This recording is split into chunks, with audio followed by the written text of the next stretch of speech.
Good morning, everyone, and welcome back. We're glad that you found your way back to the annual meeting. Your participation in this event is most important, and we hope that you've had a chance to take a quick break, get some refreshment, and you're ready to review the most important business of the church. As with all our meetings, we'll begin with prayer. Let us pray. God of all creation, we come first to thank you for your written word and for your word made flesh through Jesus Christ. As we open this meeting, we recognize that we can do nothing apart from you. We pray that everyone will be inspired by your grace and your guidance, and that this time will be productive and rewarding for all in attendance.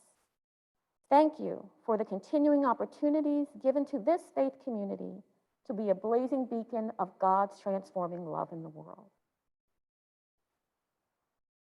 As with all St. Bees meetings, we conduct them with norms. And so we will review the norms. These are our practices for conducting the meeting, and we will review them very quickly.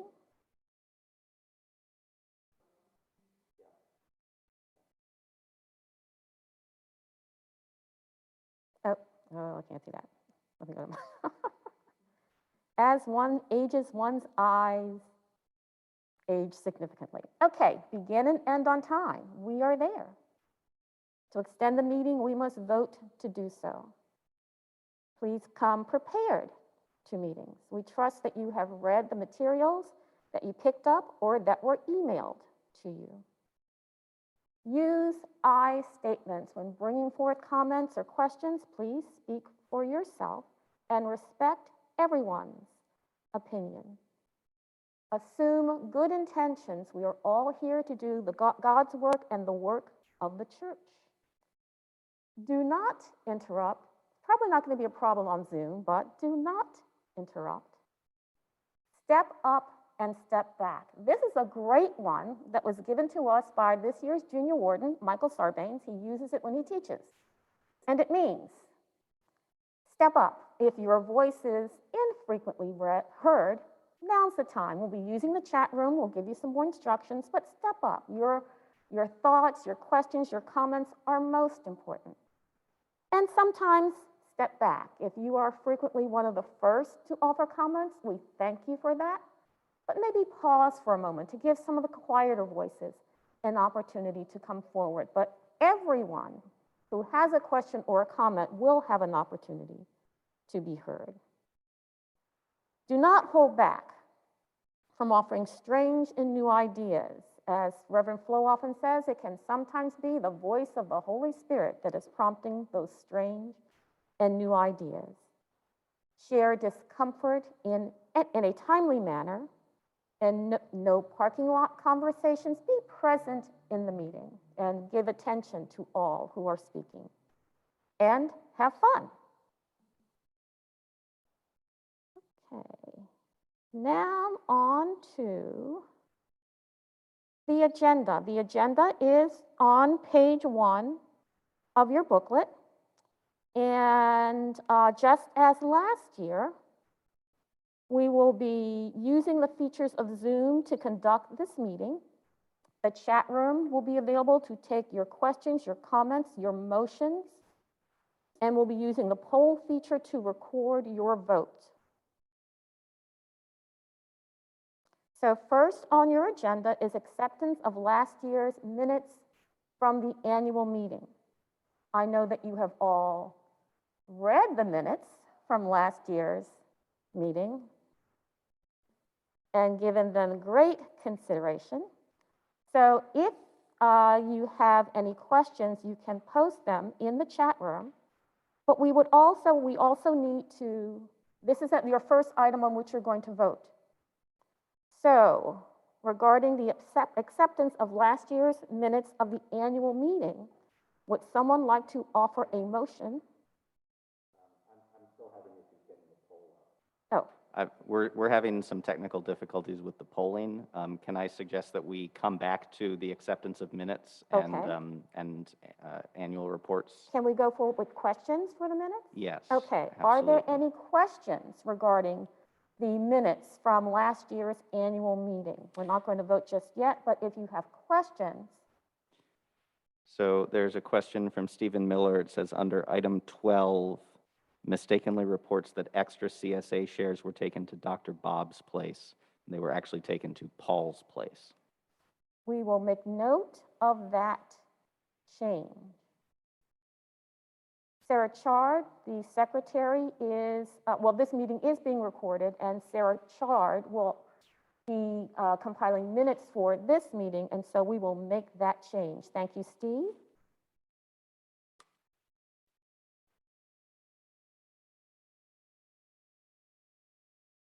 Any other questions concerning, thank you, Steve, for reading the minutes. Any other questions regarding the minutes?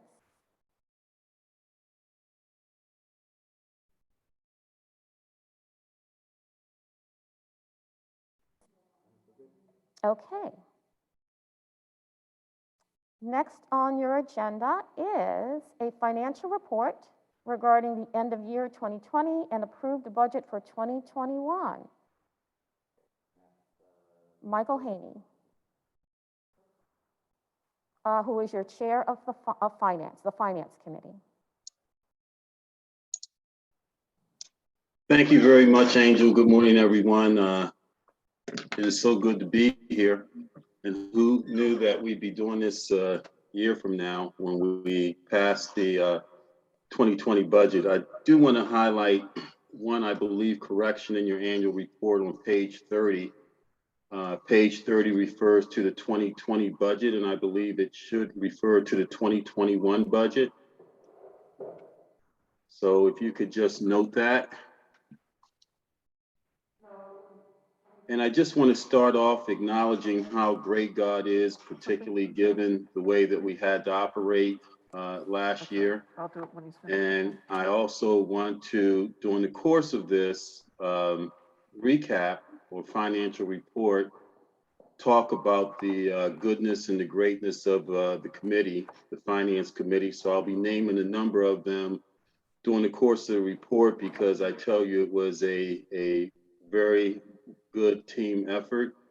I've also asked that John DeVale and John Schroeder, if they're on this Zoom meeting, be unmuted as well so that they can contribute whatever parts that they may have or comments they may have to this report as well. But I'll start out acknowledging the faith budget that was passed last year, February 22nd, by the vestry, of a deficit of $48,000, $48,414.46 to be exact,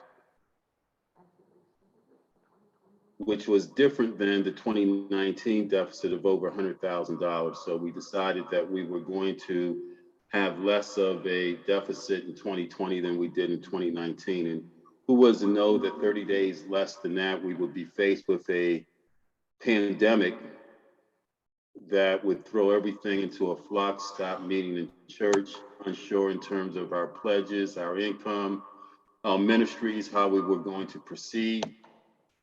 And the finance committee convened in April to lay out a strategy and come up with an actionable plan to understand how the church could operate in the event that we had considerably less income that we had even budgeted. One of the more important things that we decided as a committee and recommended to the vestry and the officers was that we would keep our staff employed during the course of this. We'd stay the course. I think many of you know that many businesses were closing. Many churches weren't meeting or couldn't meet as we couldn't. And we're laying people off, but we made one decision that we were going to keep our staff whole.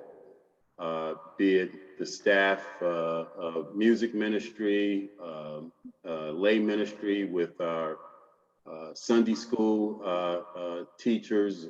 We were going to make sure that our staff would stay employed and be paid. we thought that we may have to revise the budget, but we decided to go forward and just meet regularly and see how things would lay out. We knew that not operating in the church or having certain ministries operate would have some benefits of not spending money.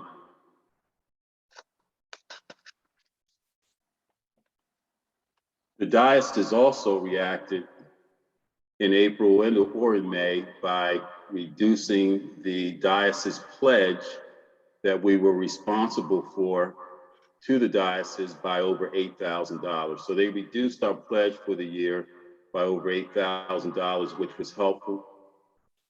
And we knew that between that and not operating in church, that, hey, maybe there's a path forward, just keep proceeding and keep seeing how pledges were going to respond, and knowing that other income streams that we normally have, such as the meetings with the ministries of AA and others may not be meeting to give us that bit of income, we would just continue down the path. And lo and behold, by June, we saw that the parish responded, the congregants of the parish responded, pledge income stayed very steady, but something very phenomenal happened. We saw that Open Plate just took off. Don't know why, although I have a theory of that, and we'll talk about how great it was at the end. So we saw that our finances were stable and our expenses were receding based on the fact that we weren't meeting in church and the diocese reducing our pledge. So we felt pretty good that we would be in decent financial shape, you know, to see a new day whenever that occurred. In addition, the government came out with a PPP program, which at that point allowed us to apply to ensure that we continue to keep our employees employed and paid, even though we had made a decision on that well before that. So that was a godsend as well, our ability to apply for the PPP program. And I'd like to thank John Schroeder, as well as Robin Mary of the committee, who led with our bookkeeper, Kathy Schulteis, that effort. It was at points overwhelming, doing everything electronically, working with the banks, getting paper, backup, etc. But lo and behold, we were notified that we were approved for a $63,500 PPP loan, which later on we can talk about forgiveness, and maybe John Schroeder can give us a recap on where we stand with that later. So we continue to watch the church's finances over the course of this and ensure that at least ministries that could meet were able to meet and had their needs addressed, to a point where we've begun to see the initial $48,400 deficit decrease to a point where in December, we saw our deficit of $48,000 initially reduced to a year-end deficit of $1,000.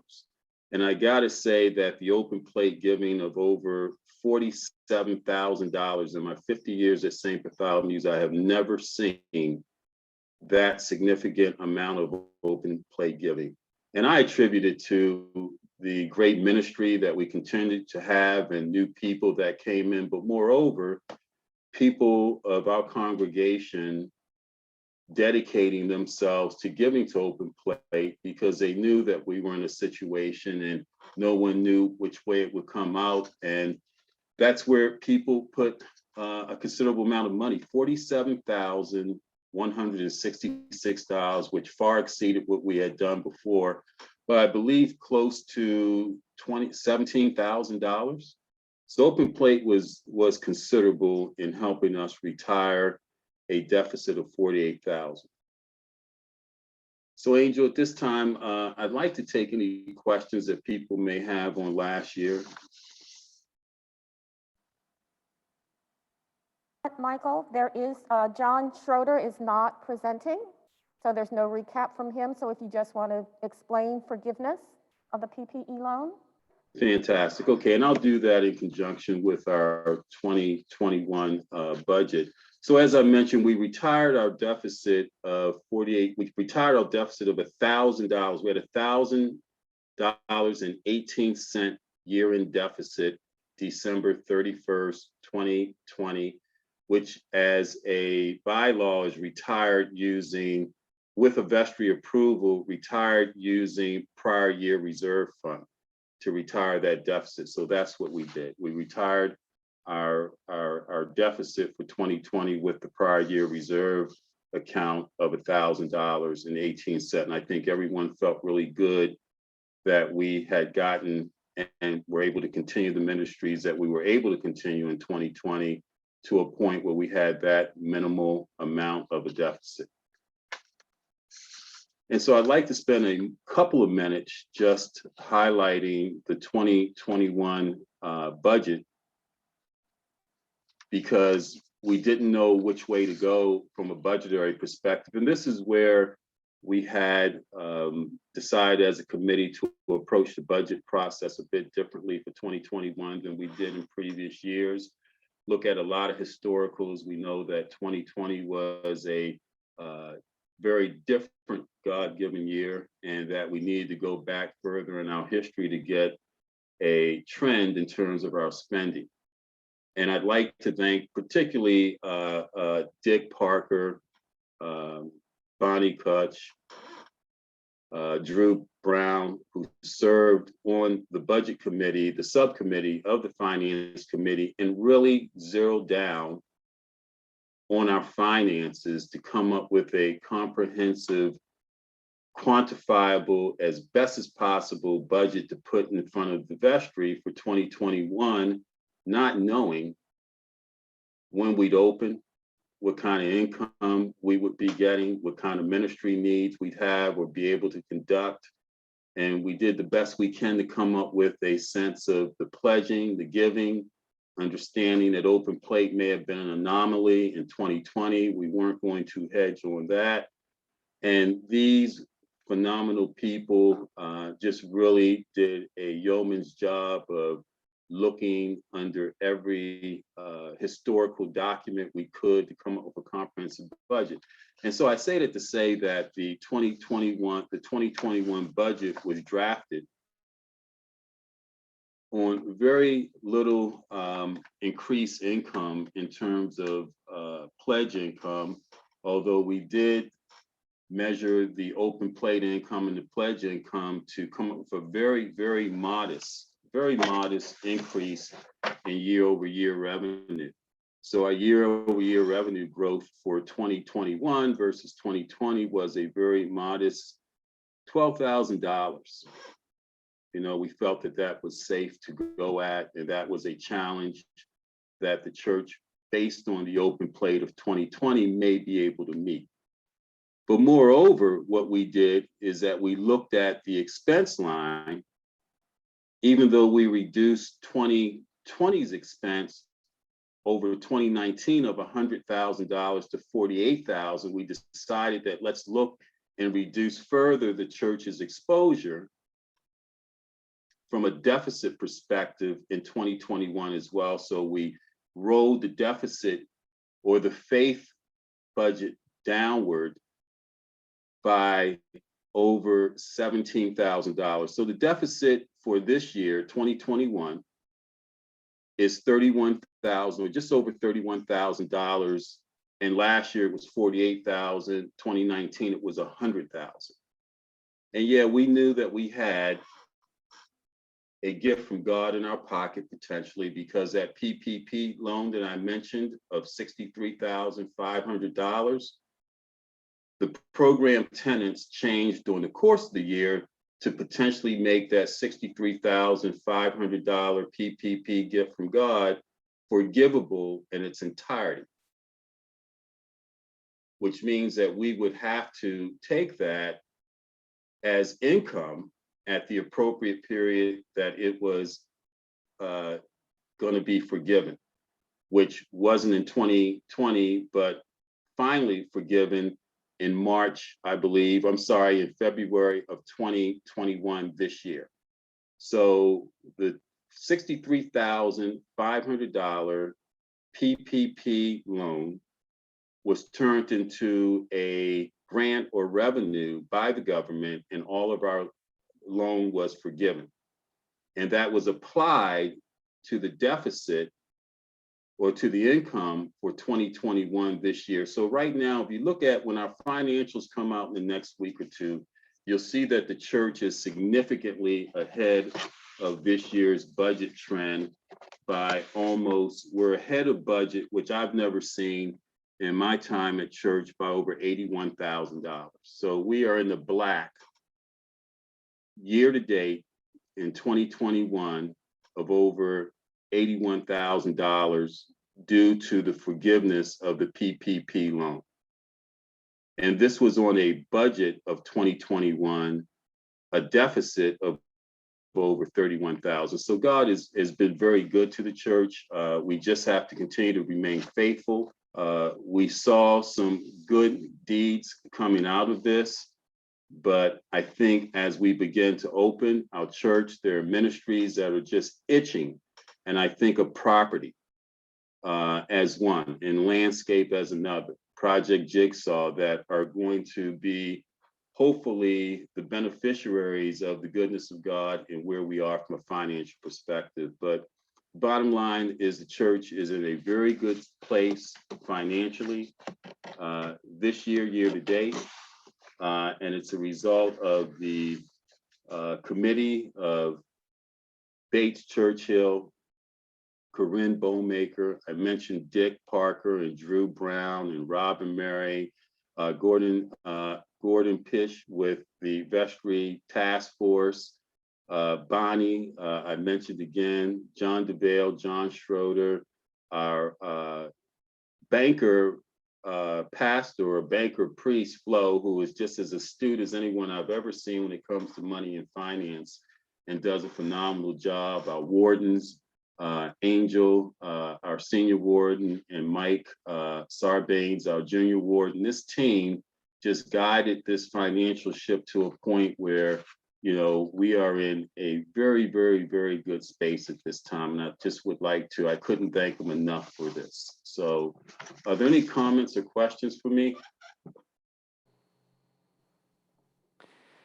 We've seen a couple comments come in the chat that I believe our stalwart former warden has answered already, Corinne. So there was a question from Daphne about the $100,000 deficit in 2019 and where we ended up with that at the end of the year. It looks like Corinne said it ended up as only a $3,400 shortfall. There's also a question from Michelle Madison about options to make pledges online, and there were some links shared for that on the St. Bees website.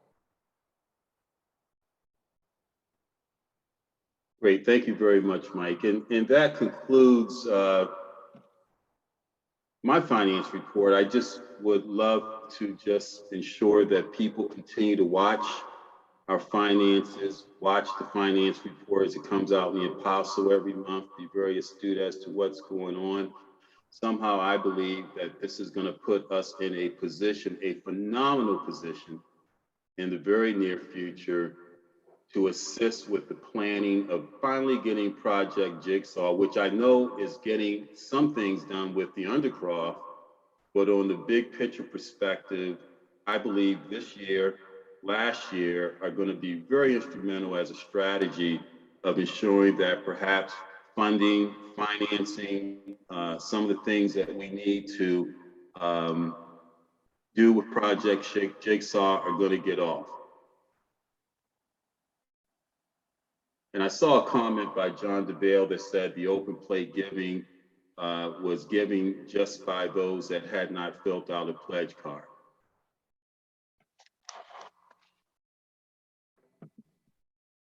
Any additional questions for Michael?